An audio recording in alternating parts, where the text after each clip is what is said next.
हेडलाईन्सचे प्रायोजक आहे NBC bearings, लांब पळण्यासाठी। 2019ला आदित्यला मुख्यमंत्री बनवून फडणवीस दिल्लीमध्ये जाणार म्हणाले होते। फडणवीसांनी मला माझ्याच माणसांसमोर खोटं पाडलं, वृत्तपत्राला दिलेल्या मुलाखतीमध्ये उद्धव ठाकरेंचा दावा। ठाकरेंनी बंद दाराआड खूप मुलाखती दिल्या, खोटं बोला पण रेटून बोला ही उद्धव ठाकरेंची संस्कृती। मुख्यमंत्री शिंदेंची उद्धव ठाकरेंवर टीका। उद्धव ठाकरेंना शिवसैनिकाला नाही तर आदित्यलाच मुख्यमंत्री करायचं होतं, हे सिद्ध झालं। अतुल भातखळकर यांचा ठाकरेंवर निशाणा।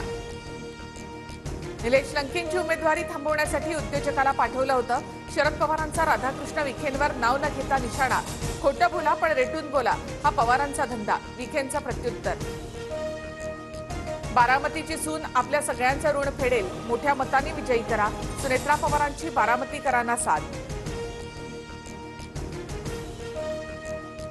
बारामतीची निवडणूक भावनात्मक केली जाते, भावनेच्या मागे जाऊ नका। एकत्रित काम केल्यास 3 लाख मतांनी सुनेत्रा पवार निवडून येतील, शिवतारेंचं कार्यकर्त्यांना आवाहन।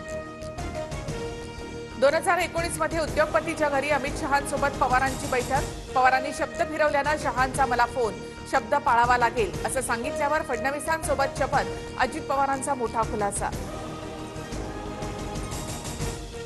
नकली शिवसेना आणि काँग्रेस सत्तेत असताना याकूब मेमनची कबर सांभाळण्यात व्यस्त होते। पंतप्रधान मोदींचा काँग्रेससह ठाकरेंवर निशाणा। सरकार आल्यानंतर अग्निवीर योजना बंद करणार, सर्वांना पेन्शन लागू करणार। बिहारमधील सभेत राहुल गांधींची घोषणा। हेडलाईन्सचे प्रायोजक आहे एनबीसी बेरिंग्स, लांब पळण्यासाठी।